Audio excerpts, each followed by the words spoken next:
குவிந்திருக்கின்றார்கள். இஸ்லாமியர்கள் மட்டுமல்ல, விஜயை பார்ப்பதற்கென்று தமிழக வெற்றி கழகத்தினுடைய இளம் தொண்டர்கள் அங்கு நிறைந்திருக்கக்கூடிய காட்சியை பார்க்க முடிகின்றது. சாலை முழுவதும் மிக பெரும் மக்கள் கூட்டமாக இருக்கின்றது. அரங்கை விட்டு தற்போதுதான் வெளியில் சென்று கொண்டிருக்கின்றார். இந்த அரங்கிற்கு வெளியில் அவர் சென்றவுடன் ஆயிரக்கணக்கான இளைஞர்கள் விஜயை பார்ப்பதற்காக காத்துக் கொண்டிருக்கின்றார்கள். பனையூரை விட்டு விஜய் வெளியில் வரவில்லை என்று அரசியல் ரீதியாக பல விமர்சனங்கள் முன்வைக்கப்பட்ட நிலையில் விஜய் வெளியில் வந்திருக்கின்றார். சென்னையினுடைய மைய பகுதிக்கு வந்திருக்கின்றார்.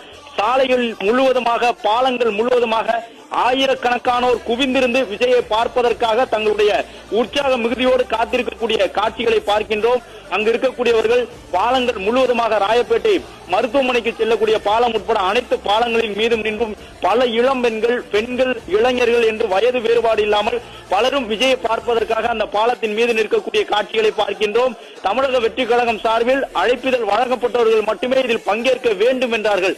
அதையும் கடந்து தாவேகா தலைவர் விஜய் வருகின்றார் என்றவுடன் வழக்கம் போன்று இந்த முறையும் சென்னை மாநகருக்குள் இருக்கக்கூடிய அவருடைய ரசிகர்கள் தொண்டர்களாக மாறி அங்கு வரக்கூடிய காட்சியை பார்க்கின்றோம்.